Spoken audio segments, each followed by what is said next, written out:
Hello friends, welcome back to our channel DJ అభిరుచులు అండి. ఎలా ఉన్నారు? బాగున్నారా? మేమైతే బాగున్నాం. మీరందరూ కూడా బాగుండాలని కోరుకుంటున్నాను. ఈరోజు ఏంటంటే మంచి టేస్టీ రసం అనేది షేర్ చేస్తున్నాను అనమాట. ఇది నవంబర్లో షూట్ చేసిన వ్లాగ్. సో అందులో పార్ట్గా ఈ వీడియో అనేది షేర్ చేస్తున్నాను రెసిపీ. సో ముందుగా అయితే ఫస్ట్ కొంచెం వాటర్ తీసుకుని అందులో పెద్ద బత్తాయి సైజ్ అంతా చింతపండు, నేనైతే కొత్త చింతపండు ఉండేసరికి అది తీసుకున్నాను.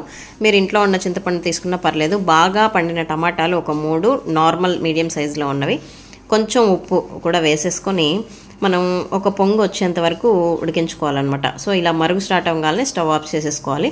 సో ఇప్పుడు మనకు రసానికి మెయిన్ బేస్ ఇంగ్రీడియంట్స్ ఉంటాయి కదా, వాటితోటి చక్కగా ఉండే టేస్టీ రసం అనేది చూపిస్తున్నాను.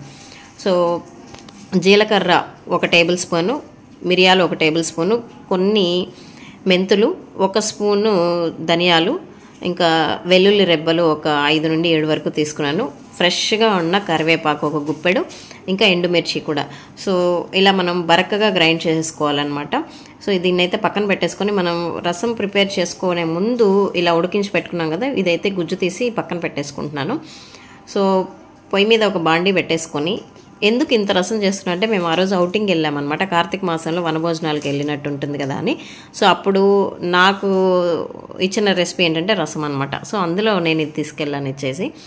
సో ఇక్కడ చూసారు కదా, యాజ్ యూజువల్ ఆయిల్. కొంతమంది ఆవాలు వేయడానికి ఇష్టపడరు, వేయకపోయినా పర్లేదు, నేనైతే వేస్తాను అనమాట.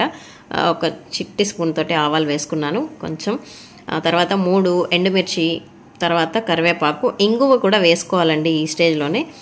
నేను తర్వాత వేసాను, ఆ క్లిప్పింగ్ కూడా మిస్ అయిందనమాట. సో ముందుగానే మనం ప్రిపేర్ చేసుకున్న రసం పౌడర్ ఉంటుంది కదా, సో దాన్ని అయితే ఇక్కడ కొంచెం వేసేసుకొని దోరగా వేయించుకోవాలి. ఈ దోరగా వేయించుకునే స్టేజ్లోనే మనం ఇంగువ కూడా వేసేసుకుంటే బాగుంటుంది. కొంతమంది ఆయిల్ వేయంగానే కూడా ఇంగువ వేసుకుంటారు, ప్రాబ్లం ఏం లేదు. మంచి అరుగుదలని ఇస్తుంది, మంచి ఫ్లేవర్ని ఇస్తుంది అనమాట రసానికి. నేను తర్వాత అయితే యాడ్ చేశాను, ఆ క్లిప్పింగ్ అనేది మిస్ అయింది ఇక్కడ. సో ఇక్కడ కొంచెం దోరగా వేపుకున్న తర్వాత మనం ముందుగానే పల్ప్ తీసి కొంచెం చిక్కగా ఉన్న చింతపండు, టమాటా వాటర్ ఏవైతే ఉన్నాయో అది తీసి పక్కన పెట్టుకున్నాను. సో ముందు ఈ వాటర్ వేసేయగానే కొంచెం బాగా నలిపేసుకోవాలి. ఆ తర్వాత మనం సరిపడా పులుపు, ఉప్పుకి సరిపడా వాటర్ అనేది మనం యాడ్ చేసుకుంటూ రావాలన్నమాట. సో ఏంటి అంటే కరివేపాకుని నేను ఇందులో పౌడర్ లాగా ఎందుకు యూజ్ చేసుకుంటున్నా అంటే, పచ్చళ్ళు చేసినా, ఇటువంటి రసము ఇటువంటివి ఏమైనా చేసినా నేను ఎక్కువ కరివేపాకుని యూజ్ చేస్తాను అనమాట.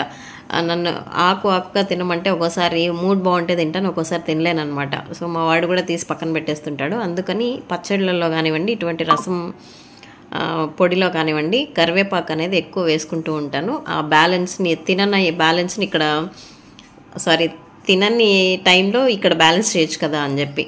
సో తర్వాత యాజ్ యూజువల్ కొంచెం వాటర్ అవన్నీ వేసేసుకున్న తర్వాత ఉప్పు అది మనం చెక్ చేసుకోవాలి. సో కొంచెం పసుపు వేసుకోవాలి. కొత్తిమీర అయితే బాగా దట్టించి, రసం పెట్టాలంటే ఫ్రెష్గా కరివేపాకు, కొత్తిమీర తెచ్చుకుంటే చాలా చాలా బాగుంటుందండి రసం, మంచి ఫ్లేవర్ ఉంటుంది. సో ఇదైతే నేను చూపించిన రసము వింటర్ సీజన్కి అయితే బాగా ఉపయోగపడుతుంది. సో ఇప్పుడు కూడా చేసుకోవచ్చు, బట్ ఏంటంటే మిరియాలు ఘాటు కొంచెం తగ్గించుకుంటే బాగుంటుంది. ఇక్కడ ఫైనల్గా ఒక టచ్అప్ అనేది ఇవ్వాలి. అదేంటంటే కొంచెం బెల్లం వేసుకుంటే, మనం చింతపండు ఎక్కువ వాడుతున్నాం కాబట్టి ఆ పులుపుని మన బాడీలో హిమోగ్లోబిన్కి కొంచెం అడ్డుపడుతుంటుంది అనమాట, ఈ పులుపు ఎదుగుదలకి. సో దాన్ని బ్రేక్ చేయడం కోసం చింతపండు అనేది కొంచెం యాడ్ చేసుకోవాలి. కొంతమంది ఇలా కొంచెం మరుగు స్టార్ట్ అవ్వగానే ఆఫ్ చేసేస్తారు, బట్ నాకేంటంటే బాగా పొంగితే కానీ నాకు నచ్చదనమాట. సో ఏంటి అంటే ఆ పసుపు అవన్నీ కూడా మనకు పచ్చివాసన వస్తాయేమో అన్న ఫీలింగ్ అయితే ఉంటుంది నాకు. సో అందుకని చెప్పి బాగా కొంచెం మరుగు వచ్చిన తర్వాత గరిటెతోటి కొంచెం కలిపేసుకొని అప్పుడు ఫ్లేమ్ ఆఫ్ చేసుకుంటే సూపర్ డూపర్ రసం అయితే రెడీ అయిపోతుందండి. సూపర్ అంటే సూపర్ ఉంటుంది. మీకు కావాలంటే పచ్చిశనగపప్పు కూడా వేసుకోవచ్చు. ఈ రసం పొడి ఇదంతా కూడా మనము జాబ్కి వెళ్ళే వాళ్ళు ఎలా ప్రిపేర్ చేసి స్టోర్ చేసుకోవాలనేది కూడా నేను త్వరలో వీడియో అయితే రిలీజ్ చేస్తాను. సాంబార్ పౌడర్ కోసం కూడా వెయిట్ చేస్తూ ఉండండి. సో చూసారు కదా, ఇలా బాగా మరిగే రసం, వేడి వేడి అన్నం, ఒక చిన్న ఆమ్లెట్ వేసుకొని కనుక తిన్నామనుకోండి సూపర్గా ఉంటుంది. సో ఇప్పుడు మనకు వెదర్ కొంచెం అటు ఇటుగా ఉంది సమ్మర్లో కూడా, కాబట్టి ఈ రసం రెసిపీ అయితే ట్రై చేయండి ఫ్రెండ్స్. సూపర్ అంటే సూపర్ బాగుంటుంది. సో పచ్చిశనగపప్పు కానీ కందిపప్పు కానీ ఎలా వేసుకొని చేసుకోవాలనేది నేనైతే వెరీ సూన్ పోస్ట్ చేస్తాను ఆ వీడియో అనేది. సో ఈ వీడియో కనుక నచ్చితే లైక్ చేయండి, షేర్ చేయండి. అలాగే ఇంకేదైనా రెసిపీస్ కావాలంటే కామెంట్ సెక్షన్లో కామెంట్ చేయండి. నా వెకేషన్ టైంలో అయితే ట్రై చేస్తాను. ఓకేనా? Bye friends, bye bye.